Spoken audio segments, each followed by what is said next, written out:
Welcome to AP news 5. Duvvada కుటుంబం వివాదం ఆంధ్రప్రదేశ్లో ఇప్పుడు బిగ్ డిస్కషన్ గా నడుస్తోంది. YCP MLC Duvvada Srinivas illegal affair పై ఆయన భార్య పిల్లలు నిరసన వ్యక్తం చేస్తున్నారు. ఈ వివాదంపై ఇరు పక్షాల మధ్య మాటల యుద్ధం నడుస్తుండగానే వ్యవహారం పోలీస్ స్టేషన్ల మెట్లు ఎక్కింది. తాజాగా దువ్వాడ శ్రీనివాస్, ఆయన భార్య, పిల్లలు పరస్పరం పోలీసులకు ఫిర్యాదు చేశారు. దువ్వాడ శ్రీను, దువ్వాడ వాణి ఒకరిపై ఒకరు ఫిర్యాదు చేసుకున్నారు. ఫిర్యాదులను పరిగణలోనికి తీసుకున్న పోలీసులు కేసు నమోదు చేశారు. రాజకీయాల్ని గట్టిగా ఒక ఫెరోషియస్గా ఏదైతే అడగాలనుకుంటున్నది అడుగుతాను. అడగవలసినటువంటి అవతల వ్యక్తి ఎంతోడైనా నాకు అనవసరం, ప్రశ్నించడమే దిశగా పెట్టుకున్నాను. దీనిలో ఏమైపోయినా పర్వాలేదు. అలాగే కుటుంబాన్ని కూడా చూసుకోవాలనుకుంటున్నాను. ఆఖరికి నాకు జరిగింది ఏంటంటే, ఈ హైడ్రామాల మధ్య వీటి మధ్య నలిగిపోతుంది. ఏంటి నేను చేసిన లోపం, ఏంటి నేను చేసిన తప్పు? అందరిలాగే పెంచాను కదా, అందరిలాగే చూశాను కదా. ఇప్పుడు నేను పరిశీలిస్తే నా 30 ఏళ్ల జీవితంలో నాకు అర్థం కాని ఇప్పుడు ఎవిడెన్సెస్తో కూడా నా ముందు సాక్షాత్కరించేది. నా భార్య చెప్పుకునే దువ్వాడ వాణి, ఆమెకెప్పుడు కూడా రాజకీయ ఆకాంక్ష, రాజకీయం నేనేదైతే 25 సంవత్సరాలు నా స్వశక్తితో ఎదిగి ఈ వీపుని ప్రజల కోసం ఎన్ని లాఠీ దెబ్బలు కాల్చాను, జైల్లో ఉన్నాను, ధర్నాలు చేశాను, బంధువులు చేశాను, ఉద్యమాలు చేశాను. ఇన్ని పడినటువంటి నా రాజకీయ జీవితంలో ఒక స్థాయికి రాగలిగాను. రాజశేఖర రెడ్డి గారితో స్నేహం, టీఆర్పీలో ఉండేటప్పుడు చిరంజీవి గారితో కూడా, జగన్మోహన్ రెడ్డి గారు, ఇవన్నీ కూడా ఒక స్థాయిని నాకు నాయకులు కూడా అలాగే సహకరించారు. ఆ స్థాయికి నేను రాగలిగినటువంటి ఈ హోదాని నీకు కాదు నాకే ఉండాలి. ఏమంటే మా నాన్న రాజకీయ నాయకుడు, అది నాకు ఉండాలి తప్ప నీకు ఉండటానికి వీలు లేదు అనే ఆర్గ్యుమెంట్స్ మా ఇంట్లో ఎప్పుడూ జరిగినాయి. ఇప్పుడు కాదు, పెళ్ళైన ఏడాది తర్వాత నుంచే, 94 అయింది, 96 నుంచే స్టార్ట్ అయిపోయింది. నువ్వు యాక్టివ్గా ఉండకూడదు, నేను ఉండాలి, నువ్వు పనిచేయి, కానీ నేను పోటీ చేయాలి. ఇంటి విచిత్రం అనుకున్నాను. చిన్న వయసు, ఆ టైంలో నాకు అర్థం కాలేదు. కొన్నాళ్ళకి అర్థమైంది. ఎలా అంటే, నేను ఏ రంగంలో అధిగమిస్తుంటే ఆ రంగం నాది కాకూడదు, తనదే కావాలనే ఒక దురుద్దేశం, ఈర్ష్య, అసూయ, ద్వేషం, అహం, వీటితోనే 24 గంటలు నలిగిపోయింది దువ్వాడవాణి. నాకు నేను 2001 నుంచి 2010 వరకు ఐకాన్ బ్రౌన్ అనే ఒక గ్రానైట్ కలర్కి ప్రపంచంలో ఒకే ఒక్క దగ్గర ఆ గ్రానైట్ దొరుకుతుంది. అది నా దగ్గర భగవంతుడు నాకు ఇచ్చిన అవకాశం. ఆ కలర్ని సప్లై చేయగలిగే ఓనర్గా ఎదిగాను. మంచి బిజినెస్ చేశాను. World class market, world class colour market చేశాను. మైన్ వేసినప్పుడు అవసరం రాని సమస్య, మైన్ 2004 కల్లా ప్రపంచ స్థాయికి ఎప్పుడైతే వెళ్ళిందో ఆ మైన్ నా పేరున ఉండాలి, నీ పేరున ఉండకూడదు. మైన్ మార్చి నా పేరున గొడవ. మైన్ ఎలా మార్చేస్తాం? అసలు మైన్ ఎందుకు మార్చాలి? నువ్వు భార్యని, నేను భర్తని, కుటుంబం, మైన్ ఎందుకు నీ పేరున మార్చాలి? నాకు అర్థం కాల. ఆ తర్వాత కాలంలో ఎవరైతే క్వారీ చేస్తున్నారో వాళ్ళ దగ్గరికి స్వయంగా వెళ్ళి డబ్బులన్నీ నాకే ఇవ్వాలి, ఆయనకి ఇవ్వకూడదు, పర్లాకి వెళ్ళి పెద్ద గొడవ, రభస. అప్పుడు నాకు అర్థం కాలేదు. ఇక రాజకీయాల్లో నేను పోటీ చేసే 5 సందర్భాల్లో కూడా 2009లో ఎమ్మెల్యేగా పోటీ చేశాను, 2009 బై ఎలక్షన్ రేవతిపతి గారు మరణించిన తర్వాత చేశాను, 14లో ఎమ్మెల్యేగా చేశాను, 19లో ఎంపీగా చేశాను, 24లో ఎమ్మెల్యేగా చేశాను. ఇన్నిసార్లు కూడా ఆ టికెట్ నీకు కాదు నాకు కావాలి. మా ఇంట్లో ఈ రచ్చ జరిగేది, ఈ గొడవ ఎప్పుడూ జరిగేది. మా కుటుంబానికి దగ్గరగా సన్నిహితంగా ఉండే వాళ్ళకి ఈ విషయాలన్నీ తెలుసు. ప్రతి సందర్భంలో కూడా ఆర్గ్యుమెంట్స్. ఈ ఆర్గ్యుమెంట్స్ చిలికి చిలికి చిలికి చిలికి గాలివాన్లా మారి ఆఖరికి నా పుట్టిన బిడ్డలు ఐంద్రీ నవీన ఎంత ప్రేమగా చూశాను.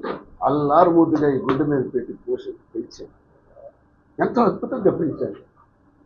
పెంచిన పిల్లలకి నేను ఒక సినిమా చూశాను, చిరంజీవి గారిని.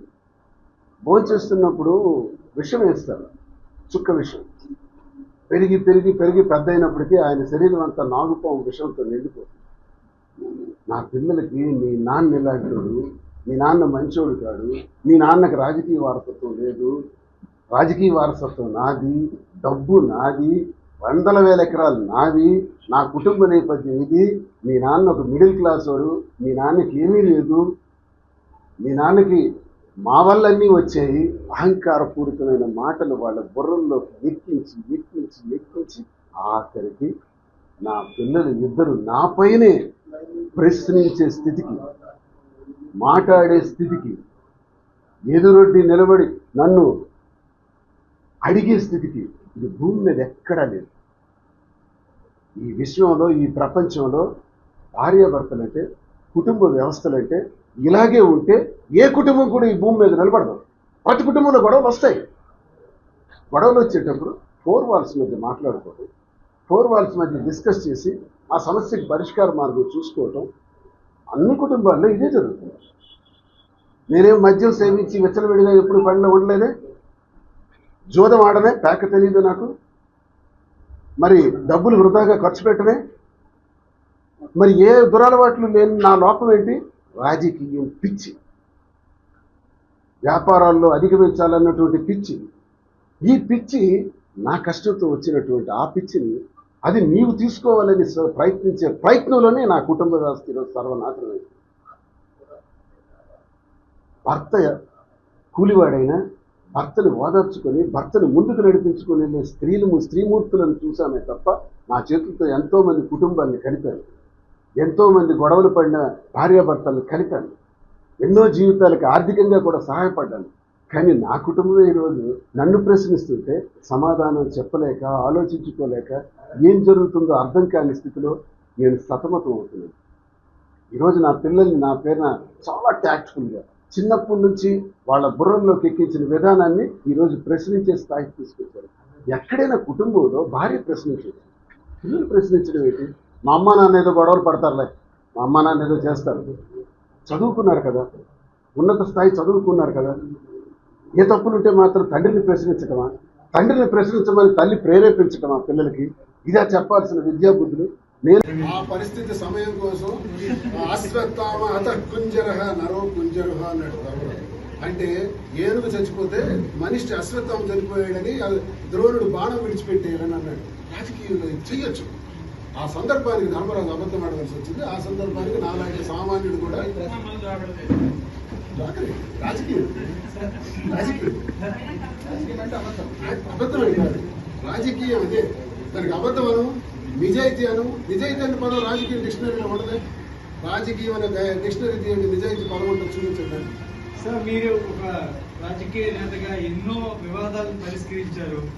ఇప్పుడు మీ కుటుంబ సభ్యులు, మీ కుమార్తెలు ఇంటి దగ్గర ఉన్నారు, వాళ్ళకి మీరు ఏం చెప్తున్నారు? ఏ పరిష్కారం లేదు. ఆల్రెడీ నేను నిర్ణయానికి వచ్చాను, డివోర్స్. సార్, డివోర్స్ అంటున్నారు. ఒకవేళ ఆమె కూడా డివోర్స్ ఇస్తే మీ ఇద్దరు వివాహం చేసుకునే అవకాశం ఉందా? చెప్పలేదు, కాలం మీరంటారు మీ ఇద్దరు సమీపంగా ఉన్న వీడియో షేర్ చేశారు. రాత్రి పగలు కూడా ఊరు గడిపించాడు.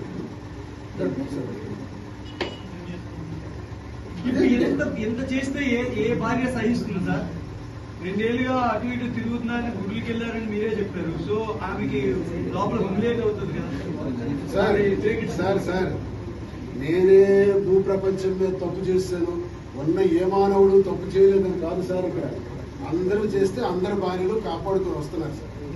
కాపాడుకొని రక్షించుకొని రాబట్టే ఆ కుటుంబాల మహాతల్లులు, భారత స్త్రీమూర్తులు ప్రతి మగాడి జీవితాన్ని కూడా కాపాడుకుంటూ వస్తేనే ఆ మగాడి జీవితం వర్ధిల్లుతుంది సార్.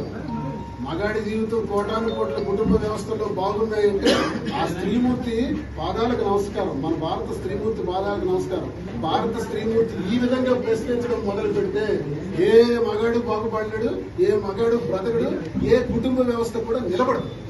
సామాన్యుల నుంచి ఉన్నతమైన వ్యక్తుల వరకు ప్రతి కుటుంబంలో ఉంటాయి, కానీ పరిష్కరించుకునే మార్గాలు లేదు. నేను ముందే మీకు చెప్పాను, నేను తప్పు చేసుంటే 4 గోళ్ల మధ్య మాట్లాడాను. నేను జోలవాడను, అలాని వ్యసనం నాకు లేవు. మత్తు ఊగేటట్టు మందు తాగను. నాకు ఏ వ్యసనం లేనప్పుడు నన్ను సముదాయించుకోవడం ఎంత పని, నన్ను కంట్రోల్ చేసుకోవడం ఎంత పని? అంటే ఈ 30 సంవత్సరాల వివాహ జీవితంలో ఒక మోదరేదో ఉందా? నేనే చిన్నపిల్లని కాదు. 58లో ఎన్నో చూశాను. ఈ స్థాయికి ఎన్నో సమస్యలు వ్యతిరేకుంటా ఇక్కడికి వచ్చాను. ఎన్నో ఇది అధిగమించుకుంటా వచ్చాను. నేనేదో టెంప్ట్ అయిపోయాను, ట్రాప్ అయిపోయాను అన్నది నాకు. నేను చెప్పిన దాంట్లో మనస్సాక్షిగా చెప్పాను. ఒకప్పుడు పవన్ కళ్యాణ్ ఇలాంటి విమర్శలు చేసే దువ్వాడ శ్రీనివాస్ ఇప్పుడు అదే సిచ్యువేషన్ ఎదుర్కొంటున్నారు. ఏం చేస్తాం సార్? తెల్లారి మీడియాలో చూశాను, అబద్ధం మీడియాలో చూశాను.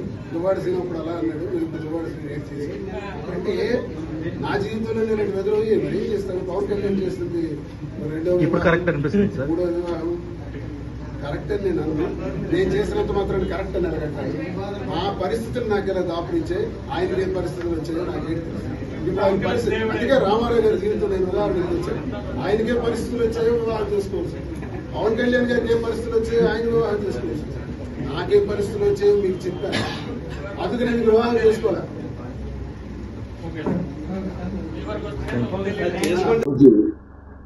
అన్నీ వదులుకుంది, టిక్కెట్ని నీకే వదిలి, నా సంపాదన నీకే వదిలి, అన్నీ వదిలిన తర్వాత నేను ఏం తప్పు చేశానని నాకెందుకు ఈ శిక్ష విధించారు, నాకెందుకు ఈ హింస పెట్టింది నా కుటుంబం, నా పిల్లల్ని నా మీద తిరుగుబాటు చేసేటట్టు చేశారు. మొన్న రాత్రి ఇక్కడికి వచ్చారు. అంటే మీకు ఒక విషయం కూడా చెప్పాలి. ఎప్పుడైతే నేను టికెట్ అనౌన్స్ చేశానో అనౌన్స్ చేసిన 3వ రోజు నుంచి నాకు ఇంటికి గడపకి వెళ్ళడానికి అవకాశం లేదు. ఇంటికి తాళాలు వేసేసాను. ఎవిడెన్స్ అని ఉన్నాయి. పని నన్ను మీడియాలో చెప్పింది. ఇంటికి తాళం వేశాను. ఇంటికి తాళం వేశాను. దువ్వాడ శ్రీనివాస్ గారు ఒక ప్రజాప్రతినిధిగా నేను ఎక్కడుండాలి? నా ఇంటికి తాళం వేస్తే తాళం విరగ్గొట్టుకొని వెళ్ళిపోవటం నాకు తెలుసు, అరుపులు తోసుకొని వెళ్ళిపోవటం నాకు తెలుసు. కానీ 25-30 సంవత్సరాల జీవితంలో ప్రతి సందర్భంలో కూడా అవహేళనలు, అవమానాలు, నా తల్లిని తిట్టడం. నా తల్లి 78 సంవత్సరాలు అనరాని మాటలు, వాడలేని భాషతో నా తల్లిని దూషించడం, నా తమ్ముళ్ళని దూషించడం మీకు తెలిసే ఉంటుంది. నా 30 ఏళ్ల జీవితంలో నా తల్లి లీలావతి ఒక్కరోజు కూడా మా ఇంటికి రాలేదు. నేను ఓడిపోయినప్పుడు ఎప్పుడో వచ్చింది. తలుపులేసేసింది ఈ వాణి. బయట నిలబడుతూ నేను వచ్చానని చెప్పు నా కొడుకు అంటే ఇంకొక మత్తి వారు కౌరు పెడితే కిందకు వచ్చి అమ్మను కలిసి అక్కడి నుంచి అలా పంపించేసాను తప్ప ఇంటికో తెచ్చుకోలేని దౌర్భాగ్యమైనటువంటి కొడుకుని. మా అమ్మ కొట్లో బాగాలేకపోయినా ఈ రోజు వరకు కూడా నేను పలాస కూడా వెళ్ళి చెప్పాను. ఎందుకు వెళ్ళినా తెలుసా? ఒకవేళ మా అమ్మను పరామర్శించడానికి వెళ్తే వారం 10 రోజులు మాకు తిండి నిద్రాహారాలు కూడా ఉండవు. తీవ్రమైన పనిష్మెంట్స్ ఉంటాయి హౌస్లో. ఘోరమైన టార్చర్ ఉంటుంది, హెరాస్మెంట్ ఉంటుంది. దువ్వాడ శ్రీనివాస్ అంటే అందరినీ ఎదిరిస్తాడే, అందరినీ ప్రశ్నిస్తాడే, అందరినీ నిక్కచ్చిగా మాట్లాడతాడే. మరి ఇదేంటి చరిత్రను వినేవాళ్ళు కనిపించవచ్చు. ఏం చేస్తాను? కుటుంబ సంబంధాలు. మా అమ్మ దగ్గరికి వెళ్ళటం మానేశాను, మా అమ్మ ఇంటికి రావటం మానేసింది. కాదు 30 ఏళ్లలో 5 నిమిషాలు కూడా కూర్చోలేదు. కారణాలు ఏంటి? ఇలాగే ఉన్నాయి అన్ని కుటుంబాలు. నా తమ్ముళ్ళు ఎప్పుడైనా వస్తారా? వాళ్ళకి ఇష్టానుసారం పెడతారు. నాకు జీవితం ఇచ్చిన, జన్మనిచ్చిన నా తల్లిని తిడితే భరించాను. సోదరులతో రక్తం పంచుకొని పుట్టిన తమ్ముళ్ళని తిడితే భరించాను. నీవు నా పదవులు కావాలి, నీకు ఉండడానికి వీలేదు, నాకే కావాలంటే భరించాను. నువ్వు సంపాదించిన సంపాదన నాకే కావాలంటే భరించాను. ఆఖరికి ఈరోజు రోడ్డెక్కి నా మీద టార్చర్ చేసి ఇలా మీడియా ముందు ఇష్టానుసారంగా మాట్లాడుతుంటే భరించలేకపోతున్నాను. ఇప్పటికీ నాకు ఒక అనుమానం ఉంది. నా తప్పు ఏంటో నాకు అర్థం కాల. ఇంటికి తాళం వేశారు. ఇంటికి తాళం వేసిన తర్వాత దర్జాగా ఇంటికి వెళ్ళవలసిన నేను నాకు ఒకటి అనిపించింది. ఇన్ని సంవత్సరాలు ఎన్నో రోజులు నేను భోజనం రాత్రులు గడిపాను. ఒక్కోసారి కోపం వస్తే భోజనం కూడా పెట్టదు డైనింగ్ టేబుల్ మీద. నేనప్పుడు నాకు భోజనం పెట్టేవాళ్ళు ఎవరు లేదు. పనివాడి మీద ఆధారపడి బ్రతికే. ఆ పనివాళ్ళు డిష్లో పెడితే వండుకొని అవి తీసుకొని తింటమే నాకు అలవాటు. అది కూడా పెట్టని రోజులు ఉన్నాయి నా జీవితంలో. మంచి ఎలక్షన్ టైంలో కూడా ఒకసారి నేను ఎక్సర్సైజ్ చేసే డంబెల్ అక్కడ పక్కన ఉంది. నేను అలా కూర్చున్నాను. ఏదో ఆర్గ్యుమెంట్లో వస్తే డంబెల్ తీసిన నా మీద 2 చేతులతో పెట్టిన నా మీద ఇస్తుంది. దాని నుంచి తప్పించుకోవడానికి తలకో చేయికో ఎక్కడ తగులుతుందో తప్పించుకోవడానికి నేను ఫాస్ట్గా బయటికి స్లైడ్ అయ్యేటప్పుడు చైర్ నుంచి నా కాల్ ఫ్రాక్చర్ అయ్యింది. మీకు తెలుసో లేదు, ఎంపీ ఎన్నికల్లో కట్టేసుకొని తిరిగాను నేను. కారణం అది. మీరు బయటికి ఏదో చెప్పుకోవాలి. కుటుంబం ఎందుకు చెప్పుకోవాలి? భరిద్దాం. భర్త అంటే ఏంటి? భరించేవాడే కదా. భరిస్తాను, భరించాను. ఎప్పుడైతే ఇంటికి తాళం వేశాడో, ఓహో ఇది బ్యాడ్ ఇంటెన్సిటీతో జరుగుతుంది, ఇందులో దురుద్దేశం ఉంది, నేను ఆ ఇంటికి వెళ్ళి మాత్రం ఏం చేస్తాను, నన్నే డంబెల్ నా మీదే విసరాలని అనుకునే ప్రయత్నం చేసిన ఆమె దగ్గర టికెట్ ప్రకటించక ముందు 3 నెలలు వేరేగా ఒక గదిలో వెళ్ళి ఉండేవాడు. ఒక్కడిని వేరేగా వెళ్ళి గదిలోకి వెళ్ళి తాళాలు వేసుకుని ఉండేవాడిని. రాత్రి తాళం వేయకపోతే రాత్రి నాకు నిద్రపడదు. ఎందుకంటే ఏ రాత్రి ఏ ప్రమాదమైనా జరగవచ్చు. అంటే ఆఖరికి జీవితం ఎలా వచ్చింది 30 ఏళ్ళ తర్వాత? భయాల మధ్య, ఆందోళనల మధ్య, ద్వేషాల మధ్య, అసూయల మధ్య నేను బ్రతుకుతున్నానని అనిపించి ఇంకా ఇంటికి వెళ్ళాల్సిన అవసరం లేదని ప్రజలకు చెప్పాలి. ఎక్కడికి వెళ్తాను? హోటల్కి వెళ్తానా? హోటల్కి వెళ్తే అన్నాళ్ళు వెళ్తాను. హోటల్ నుంచి ఒక 3 రోజులు ఉండి కారులో 3 రోజులు పడుకున్నాను. ఎన్నాళ్ళకి చెప్పేశాను, ఈ పని మీరు చూసుకోండి, నాకు వేరే పని ఉందని చెప్పి వెళ్ళి కారులో నీ టెక్కల్లోనే నాకు సంబంధించిన ఒక ప్లేస్ ఉంది క్వారీ దగ్గర, కారు పెట్టుకొని రాత్రంతా కారులో పడుకున్నాను. మళ్ళీ మార్నింగ్ లేచి వెళ్ళి హోటల్లో వెళ్ళి స్నానం చేసి వచ్చి మళ్ళీ టెక్కల్లో ఉన్నాను. ఇలాంటి రాత్రులు కూడా గడిపాను. అప్పుడు మా అమ్మ చూసి, నేను చచ్చాను అనుకున్నావా, నువ్వు రా అని అయితే అప్పుడు పలాస వెళ్ళి 1 ఏడాది కాలం ఉన్నాను. 1 ఏడాది కాలం తర్వాత ఎన్నికలకు ముందు ఈ స్థలాన్ని కొనుగోలు చేసి స్థలం మీద ఒక గృహాన్ని కట్టుకొని ఇక్కడ ఉంటున్నాను. ఇప్పుడు 8-9 నెలలుగా ఇక్కడే ఉంటుంది. కానీ దీనికి ముందు ఎప్పుడైతే మళ్ళీ నాకు టికెట్ ప్రకటించారో మళ్ళీ టార్చర్ స్టార్ట్ అయ్యి నా ఆస్తులు ఇప్పుడు రాస్తారా లేదా, ప్రెస్ మీట్ పెట్టమంటారా, లేదా సూసైడ్ చేసుకోమంటారా, లేదా మీడియాకి చెప్పమంటారా, ప్రజలకు చెప్పమంటారా అని నన్ను, ఈ పార్టీ అబ్జర్వర్స్ని టార్చర్ టార్చర్ టార్చర్. ఒకవైపు ప్రచారం, ఒకవైపు ఆస్తుల పంపకాలు. చూడండి, డేట్స్ చూసుకోండి. ఎగ్జాక్ట్ ఎలాంటి కష్టాల్లో ఎన్నికలకి ఎన్ని రోజుల ముందు నేను ట్రాన్స్ఫర్ చేయాల్సి వచ్చింది ఆస్తులు.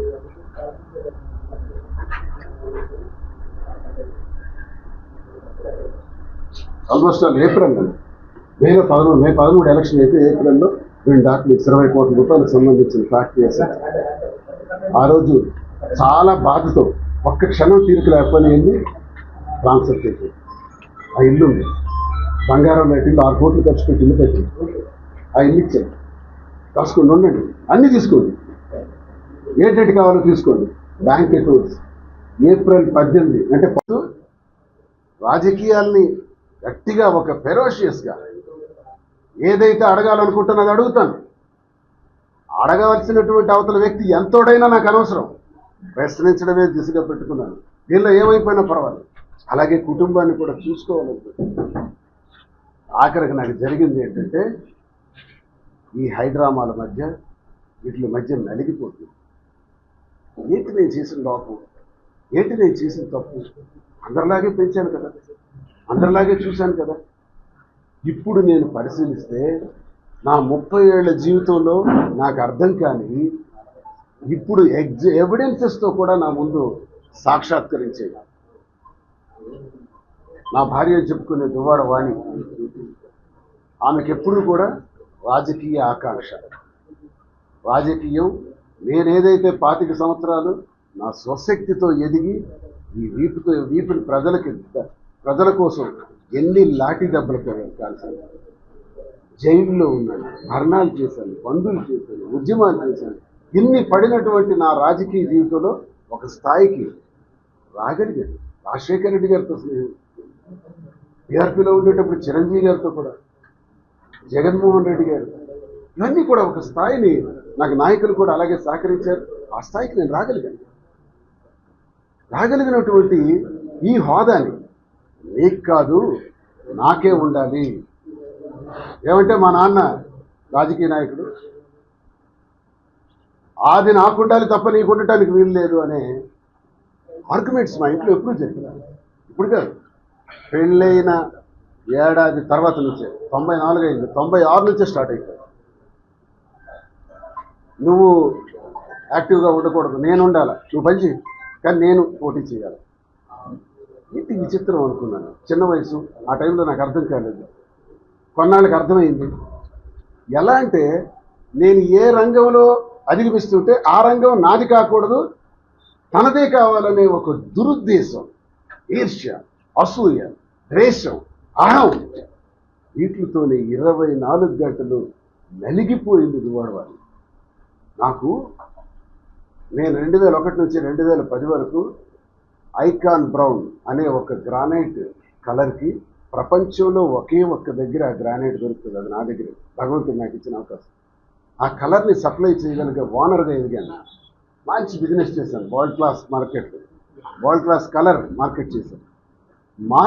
మైన్ వేసినప్పుడు అవసరం రాని సమస్య, మైన్ 2004 కల్లా ప్రపంచ స్థాయికి ఎప్పుడైతే వెళ్ళిందో ఆ మైన్ నా పేరున ఉండాలి, నీ పేరున ఉండకూడదు. మైన్ మార్చి నా పేరున గొడవ. మైన్ ఎలా మార్చేస్తాం? అసలు మైన్ ఎందుకు మార్చాలి? నువ్వు భార్యవి, నేను భర్తని, కుటుంబం, మైన్ ఎందుకు నీ పేరున మార్చాలి? నాకు అర్థం కాదా. ఆ తర్వాత కాలంలో ఎవరైతే క్వారీ చేస్తున్నారో వాళ్ళ దగ్గరికి స్వయంగా వెళ్ళి డబ్బులన్నీ నాకే ఇవ్వాలి, ఆయనకి ఇవ్వకూడదు, పర్లాకి వెళ్ళి పెద్ద గొడవ, రభస. అప్పుడు నాకు అర్థం కాలేదు. ఇక రాజకీయాల్లో నేను పోటీ చేసే 5 సందర్భాల్లో కూడా 2009లో ఎమ్మెల్యేగా పోటీ చేశాను, 2009 బై ఎలక్షన్ రేవతిపతి గారు మరణించిన తర్వాత చేశాను, 14లో ఎమ్మెల్యేగా చేశాను, 19లో ఎంపీగా చేశాను, 24లో ఎమ్మెల్యేగా చేశాను. ఇన్నిసార్లు కూడా ఆ టికెట్ నీకు కాదు, నాకు కావాలి. మా ఇంట్లో ఈ రచ్చ జరిగేది, ఈ గొడవ ఎప్పుడూ జరిగేది. మా కుటుంబానికి దగ్గరగా సన్నిహితంగా ఉండే వాళ్ళకి ఈ విషయాలన్నీ తెలుసు. ప్రతి సందర్భంలో కూడా ఆర్గ్యుమెంట్స్. ఈ ఆర్గ్యుమెంట్స్ చిలికి చిలికి చిలికి చిలికి గాలివాన్లా మారి ఆఖరికి నా పుట్టిన బిడ్డలు ఐంద్రీ నవీన ఎంత ప్రేమగా చూసాను. అల్లారు ముద్దుగా ఈ గుడ్డ మీద పెట్టి పెంచాను. ఎంతో అద్భుతంగా పెంచాను.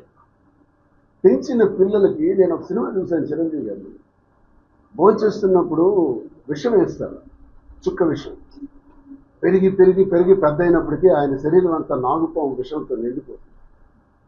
నా పిల్లలకి మీ నాన్న ఇలాంటోడు, మీ నాన్న మంచోడు కాడు, మీ నాన్నకి రాజకీయ వారసత్వం లేదు, రాజకీయ వారసత్వం నాది, డబ్బు నాది, 100,000 ఎకరాలు నావి, నా కుటుంబ నేపథ్యం ఇది, మీ నాన్న ఒక మిడిల్ క్లాస్ వాడు, మీ నాన్నకి ఏమీ లేదు, మీ నాన్నకి మా వల్లన్నీ వచ్చాయి, అహంకారపూరితమైన మాటలు వాళ్ళ బుర్రల్లోకి ఎక్కించి ఎక్కించి ఎక్కించి ఆఖరికి నా పిల్లలు ఇద్దరు నాపైనే ప్రశ్నించే స్థితికి, మాట్లాడే స్థితికి, ఎదురొడ్డి నిలబడి నన్ను అడిగే స్థితికి ఇది భూమి మీద ఎక్కడా లేదు.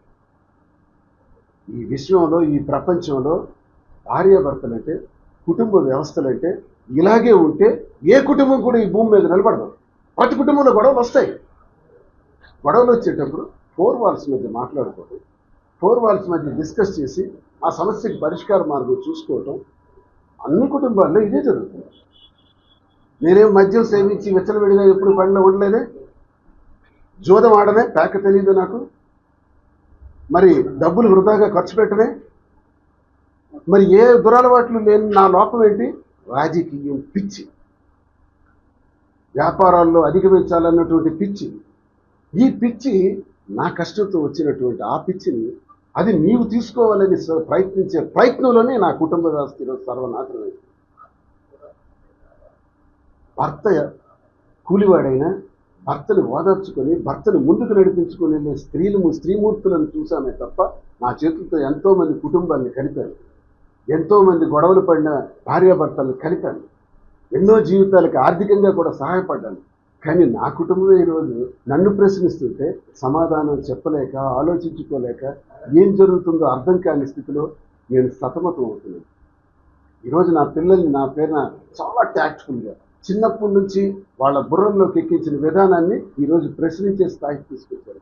ఎక్కడైనా కుటుంబంలో భార్య ప్రశ్నించేది, పిల్లలు ప్రశ్నించడం ఏంటి? మా అమ్మ నాన్న ఏదో గొడవలు పడతారులే, మా అమ్మ నాన్న ఏదో చేస్తారు, చదువుకున్నారు కదా, ఉన్నత స్థాయి చదువుకున్నారు కదా, ఏ తప్పులుంటే మాత్రం తండ్రిని ప్రశ్నించటమా? తండ్రిని ప్రశ్నించమని తల్లి ప్రేరేపించటమా పిల్లలకి? ఇదా చెప్పాల్సిన విద్యాబుద్ధులు?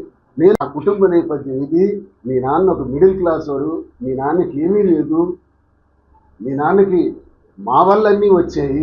అహంకారపూరితమైన మాటలు వాళ్ళ బుర్రల్లోకి ఎక్కించి ఆఖరికి నా పిల్లలు ఇద్దరు నాపైనే ప్రశ్నించే స్థితికి, మాట్లాడే స్థితికి, ఎదురొడ్డి నిలబడి నన్ను అడిగే స్థితికి ఇది భూమి మీద ఎక్కడా లేదు. ఈ విశ్వంలో, ఈ ప్రపంచంలో భార్యాభర్తలంటే, కుటుంబ వ్యవస్థలంటే ఇలాగే ఉంటే ఏ కుటుంబం కూడా ఈ భూమి మీద నిలబడదు. ప్రతి కుటుంబంలో గొడవలు వస్తాయి. గొడవలు వచ్చేటప్పుడు 4 వాల్స్ మధ్య మాట్లాడుకోవడం, 4 వాల్స్ మధ్య డిస్కస్ చేసి ఆ సమస్యకి పరిష్కార మార్గం చూసుకోవటం అన్ని కుటుంబాల్లో ఇదే జరుగుతుంది. నేనేం మద్యం సేవించి విచ్చలవిడిగా ఎప్పుడు పనిలో ఉండలేదే, జోదం ఆడనే, పేక తెలియదు నాకు, మరి డబ్బులు వృధాగా ఖర్చు పెట్టనే, మరి ఏ దురలవాట్లు లేని నా లోపం ఏంటి? రాజకీయం పిచ్చి, వ్యాపారాల్లో అధిగమించాలన్నటువంటి పిచ్చి. ఈ పిచ్చి నా కష్టంతో వచ్చినటువంటి ఆ పిచ్చిని అది నీవు తీసుకోవాలని ప్రయత్నించే ప్రయత్నంలోనే నా కుటుంబ వ్యవస్థ ఈరోజు సర్వనాశనమైంది. భర్త కూలివాడైనా భర్తను ఓదార్చుకొని, భర్తను ముందుకు నడిపించుకొని వెళ్ళే స్త్రీమూర్తులను చూసామే తప్ప నా చేతులతో ఎంతోమంది కుటుంబాన్ని కలిపాను, ఎంతోమంది గొడవలు పడిన భార్యాభర్తలను కలిపాను, ఎన్నో జీవితాలకు ఆర్థికంగా కూడా సహాయపడ్డాను. కానీ నా కుటుంబమే ఈరోజు నన్ను ప్రశ్నిస్తుంటే సమాధానం చెప్పలేక, ఆలోచించుకోలేక, ఏం జరుగుతుందో అర్థం కాని స్థితిలో నేను సతమతం అవుతున్నాను. ఈరోజు నా పిల్లల్ని నా పేరున చాలా ట్యాక్ట్ఫుల్గా చిన్నప్పటి నుంచి వాళ్ళ బుర్రల్లోకి ఎక్కించిన విధానాన్ని ఈరోజు ప్రశ్నించే స్థాయికి తీసుకొచ్చారు. ఎక్కడైనా కుటుంబంలో భార్య ప్రశ్నించేది, పిల్లలు ప్రశ్నించడం ఏంటి? మా అమ్మ నాన్న ఏదో గొడవలు పడతారులే, మా అమ్మ నాన్న ఏదో చేస్తారు, చదువుకున్నారు కదా, ఉన్నత స్థాయి చదువుకున్నారు కదా, ఏ తప్పులుంటే మాత్రం తండ్రిని ప్రశ్నించటమా? తండ్రిని ప్రశ్నించమని తల్లి ప్రేరేపించటమా పిల్లలకి? ఇదా చెప్పాల్సిన విద్యాబుద్ధులు? నేనెప్పుడు 24 గంటలు పబ్లిక్లో తిరుగుకొని, రాజకీయాల్లో తిరుగుకొని, రాత్రి 11కో 12 గంటలకు ఇంటికి వచ్చేటప్పటికి పిల్లల్ని చూసి మాట్లాడడానికి కూడా సమయం లేని జీవితాన్ని గడిపాను. కానీ నా వెనకాల నా మీద ఈర్ష్యా ద్వేషాలు రగిలే విధంగా దువాడవాణి చేసిందని కొన్నాళ్ళకు అర్థమైంది, ఇప్పుడు పూర్తిగా అర్థమైంది. ఇది ఒక రకంగా రాజకీయ దురహంకారం. అంటే రాజకీయం నాకే రావాలన్న అహంకారం, వ్యాపారాలు బాగుంటే వ్యాపారాలు నాకే రావాలన్న అహంకారం, ఆ వ్యాపారం చెడిపోతే అది వద్దు, రాజకీయం చెడిపోతే అది వద్దు, రాజకీయంగా నేను బాగుంటేనే అది కావాలి, ఈ తత్వం. ఈ విచిత్రమైన కోణం మీరు ఇప్పుడు చూస్తున్నారు. బిహేవియర్ 4 గోళ్ల మధ్య జరిగిన వ్యవహారం ఈరోజు బహిరంగంగా జరుగుతుంది. బహిరంగంగా జరిగేటప్పుడు ఎవరి వ్యవహారం ఏంటో ప్రజలందరికీ అర్థమవుతుంది. 2024లో ఎమ్మెల్యే అభ్యర్థికి రాష్ట్రంలో మొదటిసారి జగన్మోహన్ రెడ్డి గారు మూలపేట పోర్టు ఓపెనింగ్ నిర్మాణంలో శంకుస్థాపన పనుల సందర్భంగా టెక్కలు ఇచ్చేసి ఏప్రిల్ 19, 24వ సంవత్సరం నా టికెట్ అనౌన్స్ చేశారు. ఆ టికెట్ అనౌన్స్మెంట్తో ఇంకా పార్టీలో గట్టిగా పనిచేసుకుని అన్న నాకు ఇన్ఛార్జ్ ఇచ్చాడు, ఎమ్మెల్సీని చేశాడు, గతంలో ఎంపీగా ఇచ్చాడు, ఈసారి ఎలాగైనా గెలవాలి అని ఒక అకుంఠిత దీక్షతో పనిచేస్తున్నటువంటి నాకు అప్పటికే జగన్మోహన్ రెడ్డి గారు నా టికెట్ ప్రకటించినప్పటికే 4 సిట్టింగ్లు అయ్యాయి అధిష్టానం వద్ద. ఆ 4 సిట్టింగుల్లో తన అధిష్టానం వద్ద పెట్టిన డిమాండ్ ఏంటంటే టికెట్ నాకు ఇవ్వండి, నాకు దువ్వాడ శ్రీనివాస్తో డివర్స్ ఇప్పించండి, విడాకులు ఇప్పించండి, నాకు లేదంటే నేను ఊరేసుకొని ఇక్కడే విషయం తాగి చేస్తాను. ఇది బ్లాక్మెయిల్ అధిష్టానం. ఈ రకమైన పరిస్థితి వచ్చినప్పుడు నేను అధిష్టానానికి ఒక మాట చెప్పాను, నా 25 సంవత్సరాల కష్టం, నేనైతే ఏంటి, ఆమె అయితే ఏంటి, ఎవరైతే ఏంటి, తనకుంది దువ్వాడ శ్రీనివాస్ కాకూడదు, తన భర్త కాకూడదు. నాకు అలా లేదు, నేను అంత స్వార్థంగా ఆలోచించలేదు. ఎవరైతే ఏమైంది, కానీ అనుకున్నాను జగనన్నకు నచ్చ చెప్పాను, అన్నా మరి నేను పోటీ చేయను, ఆమెకే టికెట్ ఇచ్చేద్దామన్నా అన్న ఒక దశలో నేను